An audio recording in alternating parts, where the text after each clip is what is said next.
ನಮಸ್ಕಾರ ಸ್ನೇಹಿತರೆ.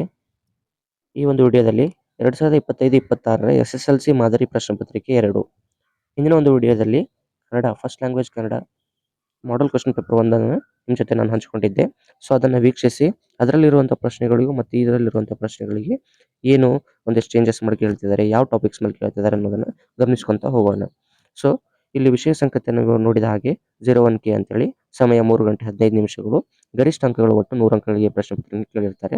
ಕೆಲವೊಂದಿಷ್ಟು ಪರೀಕ್ಷಾರ್ಥಿಗಳಿಗಾಗಿ ಸಾಮಾನ್ಯ ಸೂಚನೆಗಳನ್ನು ಇಲ್ಲಿ ನೀಡಿದ್ದಾರೆ. ಅವುಗಳನ್ನು ಚೆನ್ನಾಗಿ ಓದಿಕೊಂಡು ಪ್ರಶ್ನೆ ಪತ್ರಿಕೆಯನ್ನು ಪ್ರಾರಂಭಿಸಿ. ಒಟ್ಟು 45 ಪ್ರಶ್ನೆಗಳಿರ್ತವೆ. ಪ್ರತಿಯೊಂದು ಸೂಚನೆಗಳನ್ನು ಪಾಲಿಸಬೇಕು. ಮತ್ತೆ ಪ್ರತಿಯೊಂದು ಕ್ವಶನ್ಗೆ ಮುಂದ್ಗಡೆ ಬಲಭಾಗದಲ್ಲಿ ಅಂಕಗಳನ್ನು ಕೊಟ್ಟಿರ್ತಾರೆ. ಮತ್ತೆ 15 ನಿಮಿಷಗಳ ಕಾಲಾವಕಾಶ ಇರುತ್ತೆ, ಅದನ್ನು ನೀವು ಬಳಸ್ಕೋಬಹುದು. ಅದಲ್ಲದೆ ಮೊದಲನೇ ಪ್ರಶ್ನೆ, ಕೆಳಗಿನ ಪ್ರಶ್ನೆಗಳಿಗೆ ಅಥವಾ ಅಪೂರ್ಣ ಹೇಳಿಕೆಗಳಿಗೆ 4 ಆಯ್ಕೆಗಳನ್ನು ನೀಡಲಾಗಿದೆ. ಅವುಗಳಲ್ಲಿ ಸೂಕ್ತವಾದ ಉತ್ತರವನ್ನು ಆರಿಸಿ ಕ್ರಮಾಕ್ಷರದೊಂದಿಗೆ ಬರೆಯಿರಿ. ಒಟ್ಟು 1 ಅಂಕದ 6 ಪ್ರಶ್ನೆಗಳನ್ನು ಮಲ್ಟಿಪಲ್ ಚಾಯ್ಸ್ ಕ್ವಶನ್ಗಳನ್ನು ಕೇಳಿದ್ದಾರೆ. ಇಲ್ಲಿ ನೀವು ಕನ್ನಡ ವರ್ಣಮಾಲೆಯ ಪ್ರತಿ ವರ್ಗದ 2 ಮತ್ತು 4ನೇ ಅಕ್ಷರಗಳು ಅಂತ ಹೇಳ್ಕೊಟ್ಟಿದ್ದಾರೆ. ನೀವು ಉತ್ತರ ಬರೆಯುವಾಗ ABCD ಅಂತ ಹೇಳ್ಕೊಟ್ಟಿದಾರಲ್ಲ, ಅದರಲ್ಲಿ ಮೊದಲು ಯಾವ ಉತ್ತರವಾಗಿರುತ್ತೆ ಅದನ್ನು ಬರೆದುಕೊಂಡು ಮುಂದೆ ಅದನ್ನು ಕ್ರಮಾಕ್ಷರ ಅಂದರೆ A ಇದ್ರೆ A ಅಂತ ಹೇಳಿ ಹಾಕೊಂಡೇ ಉತ್ತರ ಬರೀಬೇಕು, B ಇದ್ರೆ B ಅಂತ ಹೇಳಿ ಅದನ್ನು ಬರದೆ ಮುಂದೆ ಉತ್ತರ ಬರೀಬೇಕು. ಈ ರೀತಿ ಪ್ರತಿಯೊಂದಕ್ಕೂ ನೀವು ಫಾಲೋ ಮಾಡಬೇಕು. ಎರಡನೇದು, ಮದೋನ್ಮತ್ತ ಪದವು ಈ ಸಂಧಿಗೆ ಉದಾಹರಣೆಯಾಗಿದೆ. ಸಂಧಿ ಬಗ್ಗೆ ಒಂದು ಪ್ರಶ್ನೆ ಕೇಳಿದ್ದಾರೆ. ಅದಲ್ಲದೆ ಸ್ವತಂತ್ರ ವಾಕ್ಯಗಳಾಗಿ ನಿಲ್ಲಬಲ್ಲ ಅನೇಕ ಉಪವಾಕ್ಯಗಳೊಡನೆ ಒಂದು ಪೂರ್ಣಾಭಿಪ್ರಾಯದ ವಾಕ್ಯವಾಗಿದ್ದರೆ ಅದು ಯಾವ ವಾಕ್ಯ ಆಗಿರುತ್ತೆ ಅಂತೇಳಿ ವಾಕ್ಯದ ಮೇಲೆ ಹಿಂದಿನ ಕ್ವಶನ್ ಪೇಪರ್ಲ್ಲೂ ಕೇಳಿದ್ರು, ಇಲ್ಲೂ ಕೇಳಿದ್ದಾರೆ. ಭವಿಷ್ಯತ್ ಕಾಲದ ಸೂಚಕ ಪ್ರತ್ಯಯಗಳು ಪ್ರತ್ಯಯಗಳ ಮೇಲೆ ಒಂದು ಕೇಳಿರ್ತಾರೆ. ಅದಲ್ಲದೆ ತೃತೀಯ ವಿಭಕ್ತಿ ಕಾರಕಾರ್ಥಗಳ ಬಗ್ಗೆ ಸ್ವಲ್ಪ ಚೆನ್ನಾಗಿ ಅಭ್ಯಾಸ ಮಾಡ್ಕೊಳ್ಳಿ. ಕಳ್ಗುಡಿದ ಪದವು ಈ ಸಮಾಸಕ್ಕೆ ಸೇರಿದೆ.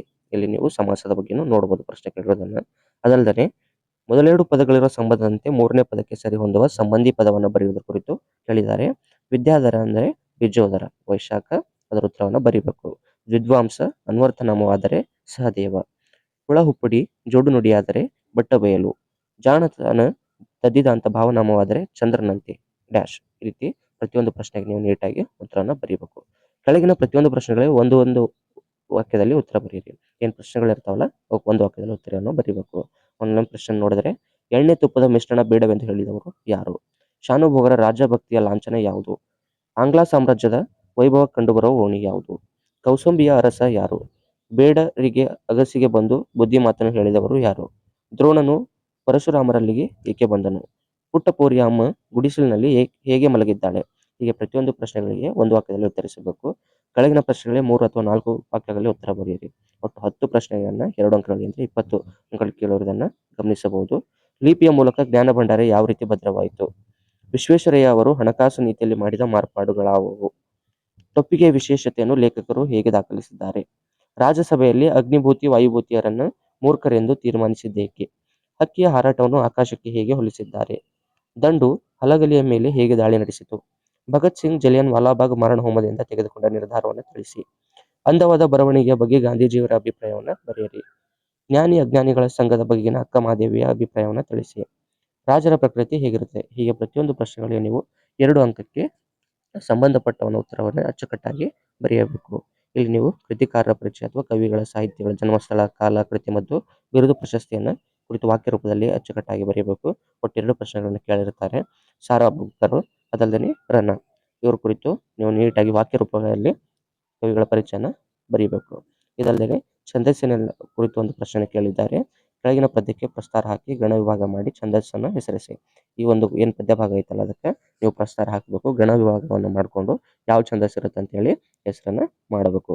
ಏನೇ ಕೃತಜ್ಞೆ ನರಕಿ ವಿದ್ಯಾಧನ ಅಂದಾಧನೆ ಬಹಿರನು ಒಕ್ಕನು ವರವ ಹಿಂಗುವ ಮಹಿಪತಿ ಜೀವವಿರೆ ಮೃತನು.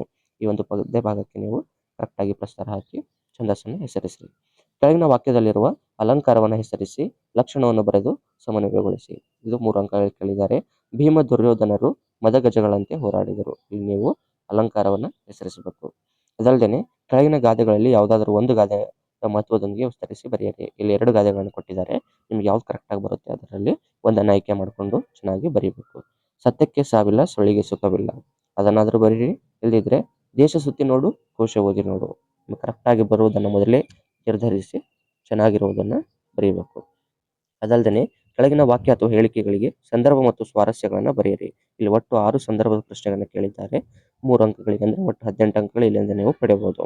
ನಾನು ಮುಖ ಮೇಲಾಗಿ ಬಿದ್ದಿದ್ದೇನೆ ಅನ್ನೋ ಪ್ರಶ್ನೆಯನ್ನ ಸಂದರ್ಭವನ್ನು ನೀವು ಸಂದರ್ಭ ಮತ್ತು ಸ್ವಾರಸ್ಯಗಳೊಂದಿಗೆ ಬರೀಬೇಕು. ಸಾಮಾಜಿಕ ಕಾನೂನುಗಳ ಹರಿಕಾರ ಅದಲ್ಲದೆ ಹಾಗಾದರೆ ನಿಮಗೆಲ್ಲ ಮನೆ ಉಂಟಾ ನನ್ನ ಮಕ್ಕಳ ಅಂತ ಕೇಳಿದ್ದನ್ನು ನೋಡಬಹುದು.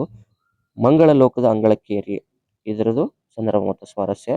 ಹಸುರು ಹಸುರುಳಿಯು ಉಸಿರು ಇದರಲ್ಲಿರುವಂತ ಒಂದು ಸಂದರ್ಭ ಮತ್ತು ಸ್ವಾರಸ್ಯನ ಬರೀಬೇಕು. ಇಂಗಳದ ಕಡೆ ಯುಮಿಲ್ಲ ಕೈಗಳು ಈ ಒಂದು ಸಂದರ್ಭ ಮತ್ತು ಸ್ವಾರಸ್ಯನ ನೀವು ಚೆನ್ನಾಗಿ ಬರೀಬೇಕು. ಅದಲ್ಲದೆ ನಿಮಗೆ ಕೆಳಗಿನ ಪದ್ಯ ಭಾಗವನ್ನು ಪೂರ್ಣಗೊಳಿಸಿ ಅಂತ ಹೇಳಿ ಒಂದು ಕೊಟ್ಟಿದ್ದಾರೆ. ಕೊರಳ ಸೆರೆ ಹಿಗ್ಗಿದ ಉದ್ರಗ ಜಲ ಇದರ ಅರ್ಥ ಬರಿಬಹುದು, ಅಥವಾ ಮಾರಿಗೌತಣವಾಯಿತು ನಾಳಿನ ಭಾರತ ಯಾವುದರಲ್ಲಿ ಯಾವ್ದು ಕರೆಕ್ಟ್ ಆಗಿ ನಿಮಗೆ ಬರುತ್ತೆ ಅವುಗಳನ್ನ ಬರೆಯಬೇಕು. ಅದಲ್ಲದೆ ಒಂದು ಕೆಳಗಿನ ಪದ್ಯ ಭಾಗವನ್ನು ಓದಿಕೊಂಡು ಅರ್ಥ ಮಾಡಿಕೊಂಡು ಅಡಕವಾಗಿರುವ ಮೌಲ್ಯವನ್ನು ಆಧರಿಸಿ ಸಾರಾಂಶ ಬರೆಯಿ. ಪದ್ಯದ ಮೇಲಿನ ಸಾರಾಂಶನ ಹೇಳಿದ್ದಾರೆ ಇಲ್ಲಿ ನೀವು ನೋಡಿದರೆ. ಈ ಪದ್ಯವನ್ನು ಕರೆಕ್ಟ್ ಆಗಿ ನಿಮ್ಗೆ ಯಾರು ಕವಿ ಬರೆದಿರ್ತಾರಲ್ಲ ಕೃತಿಕಾರದ ಒಂದು ಪರಿಚಯ ಮಾಡಿಕೊಂಡು ಕವನ ಸಂಕಲನ ಬರೆದ್ಬಿಟ್ಟು ಮುಂದೆ ಸ್ಟಾರ್ಟ್ ಮಾಡಿದ್ರೆ ನೀವು ಪದ್ಯದ ಸಾರಾಂಶವನ್ನು ಬರದೇ ಇರುತ್ತೆ ಹೇಗಿದ್ರು ಅದು ಸಾರಾಂಶ ನೀಟಾಗಿ ಸ್ಟಾರ್ಟ್ ಮಾಡಿದ್ರೆ 4 ಅಂಕಗಳು ನಿಮಗೆ ಬರುತ್ತವೆ. ಸೊ ಊರು 7 ಕೌಸಲ್ಯ ಪಡೆದ ಕುವರಂ ರಾಮ ನೋರ್ವನೇ ವೀರನಾಥನ ಯಜ್ಞ ತುರಂಗವಿದು ನಿರ್ವಹಿಸಲಾರ್ಪರಾರದೊಡಂ ತಡೆಯಲೆಂದಿರದ ಲೇಖನ ಓದಿ ಗರ್ವಂ ಬಿಡಿಸದಿರದೊಡೆ ತನ್ನ ಮಾತೆಯಂ ಸರ್ವಜನಂ ಬಂಜ ಎನ್ನದಿರುಪದೆ ತನ್ನ ಗುರುವ ತೋಳ್ಗಳಿಬೇಕೆಂದು ಸೆಲೆವಾಸಿಯಂ ತೊಟ್ಟು ಲವನುರಿದ್ದೆದ್ದನು. ಈ ಒಂದು ಲವನ ಛಲವನ್ನು ನೀವು ಚೆನ್ನಾಗಿ ಬರೆದಿದ್ರೆ 4 ಅಂಕಗಳು ನಿಮಗೆ ಬಂದೇ ಬರುತ್ತವೆ. ಕೆಳಗಿನ ಪ್ರಶ್ನೆಗಳಿಗೆ 8 ಅಥವಾ 10 ವಾಕ್ಯಗಳಲ್ಲಿ ಉತ್ತರ ಬರೆಯಿರಿ. ಒಟ್ಟು 2 ಪ್ರಶ್ನೆಗಳನ್ನ 8 ಅಥವಾ 10 ವಾಕ್ಯಗಳ ಉತ್ತರವನ್ನು ಬರೆಸಬೇಕು ನೀವು. 4 ಅಂಕಗಳಿರ್ತವೆ. ಮೊದಲನೇದರಲ್ಲಿ ನಿಮಗೆ ಆಯ್ಕೆಯನ್ನು ಕೊಟ್ಟಿದ್ದಾರೆ. ತಾಳಿದವನು ಬಾಳಿಯನೆಂಬ ಮಾತು ಶಬರಿಯ ಪಾಲಿಗೆ ನಿಜವಾದ ಬಗೆಯನ್ನು ನಿಮ್ಮ ಮಾತಿನಲ್ಲಿ ಬರೆಯಿರಿ. ಇಲ್ಲಿ ಶಬರಿಯ ತಾಳ್ಮೆಯ ಬಗೆಗೆ ನೀವು ವಿವರಿಸಬಹುದು, ಅಥವಾ ಶಬರಿಯ ಸಡಗರ ಸಂತೋಷ ಮೇಳದವರ ಹಾಡಿನಲ್ಲಿ ಹೇಗೆ ವರ್ಣಿತವಾಗಿದೆ ತಿಳಿಸಿ. ಅಲ್ಲಿ ನೀವು 2 ಪ್ರಶ್ನೆಗಳಲ್ಲಿ ಯಾವುದು ನಿಮಗೆ ನೀಟಾಗಿ ಉತ್ತರಿಸಲಿಕ್ಕೆ ಸಾಧ್ಯ ಆಗುತ್ತಲ್ಲ ಅದನ್ನು ಆಯ್ಕೆ ಮಾಡಿಕೊಂಡು ಉತ್ತರವನ್ನು ಬರೆಯಲಿಕ್ಕೆ ಪ್ರಾರಂಭಿಸಿ. ಇನ್ನು 42ನೇ ಪ್ರಶ್ನೆಯಲ್ಲಿ ಸಂಕಲ್ಪ ಮತ್ತು ಅನುಷ್ಠಾನ ಕುರಿತು ಕವಿ ಶಿವರುದ್ರಪ್ಪನವರ ಅಭಿಪ್ರಾಯವನ್ನು ವಿವರಿಸಿ. ಅಥವಾ ಜೀವನದಲ್ಲಿರಬೇಕಾದ ಧನಾತ್ಮಕ ಭಾವನೆ ಹಾಗೂ ದೃಢ ಸಂಕಲ್ಪದ ಮಹತ್ವವನ್ನು ಜಿ.ಎಸ್. ಶಿವರುದ್ರಪ್ಪನವರು ಸಂಕಲ್ಪ ಗೀತೆ ಕೋನದಲ್ಲಿ ಹೇಗೆ ವ್ಯಕ್ತಪಡಿಸಿದ್ದಾರೆ. ಇದನ್ನಾದರೂ 2ರಲ್ಲಿ ನಿಮಗೆ ಯಾವುದು ನೀಟಾಗಿ ಉತ್ತರ ಬರಲಿಕ್ಕೆ ಸಾಧ್ಯ ಆಗುತ್ತಲ್ಲ ಅದನ್ನು ಆಯ್ಕೆ ಮಾಡಿಕೊಂಡು ಬರ್ರಿ ಅಂತೇಳಿ ಒಂದು ನನ್ನ ಚಿಕ್ಕ ಸಲಹೆ. ಕೆಳಗಿನ ಗದ್ಯ ಭಾಗವನ್ನು ಮನಸ್ಸಿನಲ್ಲಿ ಓದಿಕೊಂಡು ಕೊಟ್ಟ ಪ್ರಶ್ನೆಗಳ ಉತ್ತರ ಬರೆಯಿರಿ. ಇಲ್ಲಿ ನಿಮಗೆ ಒಂದು ಅಪಠಿತ ಗದ್ಯ ಕೊಟ್ಟಿರ್ತಾರೆ. ಇದೇನು ಈಸಿ ಇರುತ್ತೆ ಮಕ್ಕಳ. ಇದನ್ನು ನೀವು ನೀಟಾಗಿ ಓದ್ಕೊಂಡ್ರೆ ಅಂದ್ರೆ ಒಂದ್ಸರಿ ಕೆಳಗಡೆ ಇಲ್ಲಿ 2 ಪ್ರಶ್ನೆಗಳನ್ನು ಕೊಟ್ಟಿರ್ತಾರೆ ಅ ಮತ್ತು ಆ. ಅಮೃತ ಬಳ್ಳಿಯ ಸೇವನೆ ಮನುಷ್ಯನ ನಾನಾ ರೋಗಗಳಿಗೆ ಹೇಗೆ ಪರಮೌಷಧವಾಗಿದೆ. ಬೇವಿನ ಉಪಯೋಗಗಳನ್ನು ತಿಳಿಸಿ. ಒಂದು ಸರಿ ನೀವು ನೀಟಾಗಿ ಓದ್ಕೊಂಡ್ರೆ ಅಂದ್ರೆ ಇಲ್ಲಿ ನಿಮಗೆ ಮೇಲ್ಗಡೆನೇ ಉತ್ತರ ಇದ್ದಿರುತ್ತೆ. ಇಲ್ಲ ಅಮೃತ ಬಳ್ಳಿಯ ಸೋಂಕು ನಿರೋಧವನ್ನು ಹೊಂದಿದೆ ಈ ರೀತಿ ಏನಿರುತ್ತಲ್ಲ ಇದಕ್ಕೆ ನೀವು ಪ್ರಶ್ನೆಗೆ ತಕ್ಕಂತೆ ಉತ್ತರಿಸಿದರೆ 2 ಅಂಕಗಳಿಗೆ 4 ಅಂಕಗಳನ್ನು ಇಲ್ಲಿ ಈಸಿಯಾಗಿ ನೀವು ಕಳಿಸ್ಬೋದು. ಇಲ್ಲಿ ಫೇಲ್ ಆಗಿರುತ್ತಂತಹ ವಿದ್ಯಾರ್ಥಿಗಳ ಭಯ ಇರುತ್ತಲ್ಲ ಇಂಥವೆಲ್ಲ ನಿಮಗೆ ಸಾಕಷ್ಟು ಸಹಾಯಕವಾಗ್ತವೆ. ಇಲ್ಲಿ ನೀವು ಅದಲ್ಲದೆ ಪತ್ರ ಬರೆಯೋದ್ರ ಕುರಿತು 2 ಪ್ರಶ್ನೆಗಳನ್ನ ಆಯ್ಕೆಯಲ್ಲಿ ಕೊಟ್ಟಿದ್ದಾರೆ. ನಿಮಗೆ ಯಾವ್ದು ಕರೆಕ್ಟ್ ಆಗಿ ಬರುತ್ತೋ ಅದನ್ನ ಆಯ್ಕೆ ಮಾಡ್ಕೋಬೇಕು.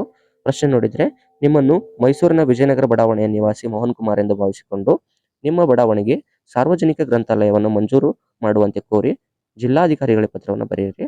ಅಥವಾ ನಿಮ್ಮನ್ನು ರಾಮನಗರದ ಸರ್ಕಾರಿ ಪ್ರೌಢಶಾಲೆಯ ವಿದ್ಯಾರ್ಥಿನಿ ಹರ್ಷಿತ್ ಎಂದು ಭಾವಿಸಿಕೊಂಡು ವಾರ್ಷಿಕ ಪರೀಕ್ಷೆ ಸಿದ್ಧತೆಯನ್ನು ಕುರಿತು ಮಂಡ್ಯದ ಸುಭಾಷ್ ನಗರದಲ್ಲಿ ವಾಸವಾಗಿರುವ ಬಸವರಾಜಪ್ಪ ಎಂಬ ಹೆಸರಿನ ತಂದೆಯ ಪತ್ರವನ್ನು ಬರೆಯಿರಿ. ಇಲ್ಲಿ ನೀವು ಔಪಚಾರಿಕ ಮತ್ತು ಅನೌಪಚಾರಿಕ 2 ಪತ್ರಗಳನ್ನು ಕೊಟ್ಟಿದ್ದಾರೆ. 2ರಲ್ಲಿ ನಿಮ್ಗೆ ಯಾವ್ದು ಕರೆಕ್ಟ್ ಬರುತ್ತೆ ಅದನ್ನು ಆಯ್ಕೆ ಮಾಡ್ಕೊಂಡು ಬರೆಯಿರಿ. ಕೆಳಗಿನ ಯಾವುದಾದ್ರೂ ಒಂದು ವಿಷಯಕ್ಕೆ 15 ವಾಕ್ಯಗಳಿಗೆ ಕಡಿಮೆ ಇಲ್ಲದಂತೆ ಪ್ರಬಂಧ ಬರೆಯಿರಿ. ಸೊ ಇಲ್ಲಿ ನಿಮ್ಮ ಬರೆಯುವಂತ ಒಂದು ಶೈಲಿ ಚೆನ್ನಾಗಿರಬೇಕು. ರಾಷ್ಟ್ರೀಯ ಭಾವೈಕ್ಯ ಅಥವಾ ಶಾಲಾ ಸಂಸತ್ತು ಚುನಾವಣೆಯ ಪ್ರಕ್ರಿಯೆ ಹಾಗೂ ಮಹತ್ವ ಇದರಲ್ಲಿ ನೀವು ನೀಟಾಗಿ ಪ್ರಬಂಧವನ್ನು ಬರೆದಿದ್ರೆ 5 ಅಂಕಗಳು ನಿಮಗೆ ಕಟ್ಟಿಟ್ಟ ಬುತ್ತಿ. ಸೊ ಈ ರೀತಿ ಪ್ರತಿಯೊಂದು ಪ್ರಶ್ನೆಗೆ ಅಚ್ಚುಕಟ್ಟಾಗಿ ಉತ್ತರಿಸಿ ಪ್ರತಿಯೊಂದು ಅಂಕಗಳನ್ನು ನೀವು ಪಡೆದುಕೊಂಡ್ರೆ ಅಂತ ಶುಭ ಹಾರೈಸುತ್ತೇನೆ. ಮುಂದಿನ ಒಂದು ವಿಡಿಯೋದಲ್ಲಿ ಇದರ ಉತ್ತರ ಪತ್ರಿಕೆ ಇರಬಹುದು ಅಥವಾ ಮುಂದಿನ ಒಂದು ಮಾಡೆಲ್ ಪೇಪರ್ಸ್ಗಳಾದ ತರೋದನ್ನು ಮಾಡ್ತೀನಿ.